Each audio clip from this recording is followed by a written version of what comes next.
Hello friends, അപ്പോൾ എല്ലാവർക്കും നമ്മുടെ പുതിയ വീഡിയോയിലേക്ക് സ്വാഗതം കേട്ടോ. നമ്മുടെ ഈ വീഡിയോ അപ്ലോഡ് ചെയ്യാൻ കുറച്ചൊന്നല്ല കുറച്ചധികം ഒന്ന് ലേറ്റ് ആയിട്ടുണ്ട്. അപ്പോൾ നമ്മളന്ന് കുഞ്ഞുൻ്റെ വീട്ടിൽ നിന്ന് വരുന്ന ദിവസത്തെ വീഡിയോ ആണ് കേട്ടോ ഇത്. അങ്ങനെ നമ്മൾ അവിടുന്ന് രാവിലെ നേരത്തെ ഇറങ്ങിയിട്ടുണ്ട്. അച്ഛനും അമ്മേനും സ്റ്റാൻഡിൽ നിന്ന് കടയിൽ നിന്ന് ഒപ്പം കൂട്ടിയിട്ട് വരികയാണ് കേട്ടോ ചെയ്തത്. ഒന്നുമല്ല, നമ്മൾ ഇന്ന് ആമി മോൾക്കും നിലുമോൾക്കും അന്തിമഹാക്കളങ്കാവിൽ ചോറ് കൊടുക്കാൻ പോവാണ് കേട്ടോ. ആമിക്ക് ഇതുവരെ അവിടെ കൊടുത്തിട്ടില്ല. നമ്മൾ നിലുമോളനെ വെയിറ്റ് ചെയ്തിട്ടാണ് കേട്ടോ അത്രയും ദിവസം ഇരുന്നത്, രണ്ടുപേർക്കും ഒരുമിച്ച് കൊടുക്കാമെന്ന് പറഞ്ഞിട്ട്. പിന്നെ അച്ചമ്മ നേരത്തെ എത്തിയിട്ടുണ്ടായിരുന്നു അമ്പലത്തിൽ.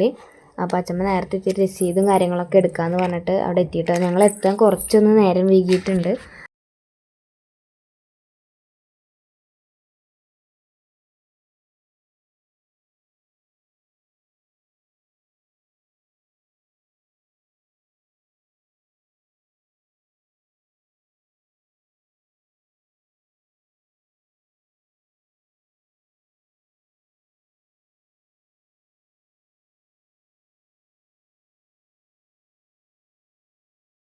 അങ്ങനെ ചോറ് കൊടുക്കാനുള്ള എല്ലാ കാര്യങ്ങളും റെഡി ആയിട്ട് നിലുമോളേനും ആമിമോളേനും ചെറുതായിട്ട് സെറ്റപ്പ് ആക്കാനുള്ള പരിപാടിയാണ് കേട്ടോ. വാശിയൊന്നും ഇല്ലാണ്ടിരിക്കണമല്ലോ. രാവിലെ കഴിച്ചിട്ടുണ്ടായിരുന്നില്ല അവർ ചോറ് കൊടുക്കാൻ വരുന്നതാണ് കേട്ടോ. പിന്നെ ഞങ്ങൾ ഒട്ടും ഇത് എക്സ്പെക്റ്റ് ചെയ്തിട്ടുണ്ടായിരുന്നില്ല ഇപ്പോൾ വരുന്ന വരവിൽ ചോറ് കൊടുക്കുന്നുള്ളത്. അതുകൊണ്ട് നമ്മൾ ചോറിൻ്റെതായ കാര്യങ്ങളൊന്നും റെഡിയാക്കിയിട്ടും ഉണ്ടായിരുന്നില്ല. പിന്നെ നിലുമോളുടെ കുഞ്ഞുടുപ്പൊക്കെയാണ് കേട്ടോ നമ്മുടെ ആമിമോൾ ഇട്ടിരിക്കുന്നത്.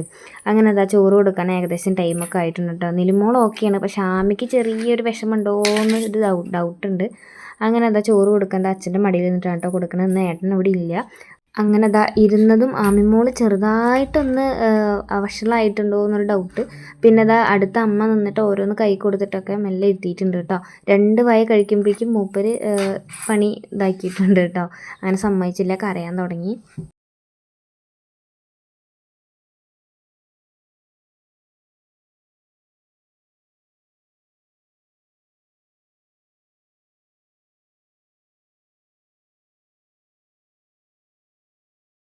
കരഞ്ഞിട്ട് ഒരു രക്ഷയില്ല കേട്ടോ. അവൾ അച്ഛൻ്റെ മടിയിൽ നിന്ന് ഇറങ്ങി വരിക തന്നെയാണ് കേട്ടോ. പിന്നെ കരയണ്ടെന്ന് പറഞ്ഞിട്ട് ലാസ്റ്റ് ഞാൻ അടുത്തിരുന്നിട്ടും വലിയ കുറവൊന്നും കണ്ടില്ല. ലാസ്റ്റ് അച്ഛൻ മതി എന്ന് പറഞ്ഞ് എൻ്റെ കയ്യിൽ തന്നു കേട്ടോ. പിന്നെ ബാക്കി ഞാൻ വാരി കൊടുത്തിട്ട് അവൾ കഴിക്കുന്നുണ്ടായിരുന്നില്ല. മിത്തുന് നല്ല ആഗ്രഹം ഉണ്ടായിരുന്നു കേട്ടോ 2 അനിയത്തിമാർക്കും വാരി കൊടുക്കാനായിട്ട്. പക്ഷെ എന്നാലും കുറച്ചൊക്കെ കഴിച്ചു.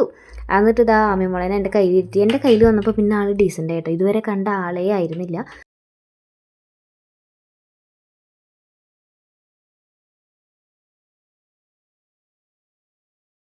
അങ്ങനെ നമ്മൾ അമ്പലത്തിൽ തൊഴിലൊക്കെ കഴിഞ്ഞ് പ്രസാദമൊക്കെ മേടിച്ചിട്ട് അവിടെ നിന്ന് ഇറങ്ങി കേട്ടോ. തിരിച്ച് അവർ ഉണ്ണികളൊക്കെ ഒന്ന് സെറ്റാക്കി എല്ലാവരും വണ്ടി എടുത്ത് ഇറങ്ങിയിട്ടുണ്ട്. അമ്മ അച്ഛനും നേരെ കടയിലേക്കാണ് കേട്ടോ പോണത്. ഏട്ടൻ അവരെ അവിടെ കൊണ്ടാക്കും. എന്നിട്ട് നമ്മളെപ്പോഴും വീട്ടിലിരിക്കാൻ കേട്ടോ. കുറച്ച് കഴിഞ്ഞിട്ടാണ് വീട്ടിലേക്ക് പോകണുള്ളൂ. അപ്പോൾ ഇന്ന് ഞാൻ പഴയന്നൂർക്കും പോകുന്നുണ്ട് കേട്ടോ. അതാണ് അങ്ങനെ പറഞ്ഞത്. അപ്പോൾ കുറച്ച് നേരം വീട്ടിലിരുന്ന് ഫുഡൊക്കെ കഴിച്ച് ഒന്ന് വിശ്രമിച്ചതിന് ശേഷം ഞങ്ങൾ ഇറങ്ങാൻ നിൽക്കണത് ക്ലിപ്പാണ് കേട്ടോ പിന്നെ കിട്ടിയത്. സത്യം പറഞ്ഞാൽ അമ്മയ്ക്ക് ഞങ്ങളെ വിട്ടാക്കണമെന്നേ ഇല്ല. കുറേ ദിവസം ഇവിടെ ഉണ്ടായിട്ടാണോ അതോ മക്കളെന്നെ എല്ലാവരും ഒരുമിച്ച് കണ്ടിട്ടാണോ എന്നറിയില്ല. നല്ല വിഷമമുണ്ട്.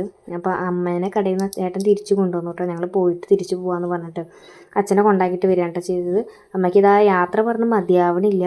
മക്കൾക്ക് പിന്നെ അറിയാൻ തുടങ്ങിയിട്ടില്ലല്ലോ. കുറച്ചുകൂടി വലുതായി കഴിഞ്ഞാൽ നമ്മളൊക്കെ ചെറുതിലുണ്ടായിരുന്ന പോലെ അമ്മമ്മയുടെ വീട്ടിലേക്ക് പോകണം പറഞ്ഞ് വാശി പിടിക്കുമായിരിക്കും അല്ലേ. അങ്ങനെ അമ്മമ്മയ്ക്ക് കുറേ ഉമ്മയൊക്കെ കൊടുത്തതാണ്. നമ്മളവിടുന്ന് മെല്ലെ ഇറങ്ങിയിട്ടുണ്ട്. അമ്മയാണ് വെച്ച് കഴിഞ്ഞാൽ എന്തൊക്കെ ഇനി ആക്കണം എന്നുള്ള ഒരു ടെൻഷനിലാണ് കേട്ടോ. ഞാൻ പിന്നെ ചീത്ത പറയാണ്ട് ചെയ്തത്. അമ്മ എന്നൊക്കെ എടുത്തു വിട്ടിട്ടുണ്ട്, അത് മതി തൽക്കാലം എന്നൊക്കെ പറഞ്ഞിട്ട് ചീത്ത പറഞ്ഞ് നിർത്തുകയാണ് ചെയ്തത്. അങ്ങനെ നമ്മൾ ഇറങ്ങാൻ നേരത്ത് അമ്മമ്മയ്ക്ക് കുട്ടികൾക്കാണെങ്കിൽ ഉമ്മ കൊടുത്ത് മതിയാവണേ ഇല്ല. സത്യം പറഞ്ഞാൽ ഞങ്ങൾക്ക് അത് കണ്ടപ്പോൾ സങ്കടമാണ് കേട്ടോ വന്നത്. നമ്മൾ 3 പെൺകുട്ടികളും അല്ലെങ്കിൽ പെൺകുട്ടികൾ മാത്രമല്ല വീട്ടിലുള്ള അമ്മമാരെ അനുഭവിക്കുന്ന ഒരു വിഷമമാണല്ലോ അത്. പ്രത്യേകിച്ച് നമ്മളെല്ലാവരും ഒരുമിച്ച് വന്ന് ഒരുമിച്ച് പോകുമ്പോൾ ഉണ്ടാവുന്ന ഒരു വിഷമം, അത് കാണുമ്പോൾ തന്നെ നമുക്ക് വിഷമമാണ്. അങ്ങനെ അവിടുന്ന് അമ്മയ്ക്ക് ടാറ്റയൊക്കെ കൊടുത്തിട്ട് നമ്മൾ നേരെ പഴയന്നൂർക്ക് എൻ്റെ വീട്ടിലേക്ക് പോവുകയാണ് കേട്ടോ. ആ കുഞ്ഞു ഏട്ടനെ എന്നെ അവിടെ ആക്കാൻ വരികയാണ്. പിന്നെ അവർക്കും സങ്കടം ഉണ്ട് കേട്ടോ. ഞാൻ ഇത്രയും ദിവസം അവരുടെ കൂടെയൊക്കെ അല്ലേ ഉണ്ടായിരുന്നു. നമ്മളങ്ങനെ അധികം ഞാൻ കുഞ്ഞുൻ്റെ വീട്ടിലൊന്നും അങ്ങനെ വന്ന് നിൽക്കാറുണ്ടായിരുന്നില്ല. പിന്നെ ചേലക്കര വന്ന് നിൽക്കുമ്പോൾ ഞങ്ങൾ ഒരുമിച്ചുണ്ടാവുന്നേ ഉള്ളൂ. അപ്പോൾ അവിടെ എത്താറായി. ആമി നല്ല ഉറക്കമാണ് കേട്ടോ. മിത്തോട്ടും പിന്നെ താറാകുമ്പോഴാണൊന്ന് ഉറങ്ങിയത്. പിന്നെ മാത്രമല്ല അച്ഛമ്മ വെയിറ്റ് ചെയ്തിരിക്കുകയാണല്ലോ. അങ്ങനെ അപ്പോൾ നമ്മൾ വീട്ടിലെത്തിയിട്ടുണ്ട് കേട്ടോ. അപ്പോൾ ഇനി ഇവിടുന്ന് അങ്ങോട്ട് നമ്മുടെ വീഡിയോസ് നമ്മുടെ വീട്ടിൽ വെച്ചിട്ടാവും കേട്ടോ. അപ്പോൾ ഈ വീഡിയോ ഇന്ന് ഇവിടെ വെച്ച് അവസാനിക്കുകയാണ്. അപ്പോൾ നാളെ മറ്റൊരു വീഡിയോ ഇട്ട് വരാം. Okay, by.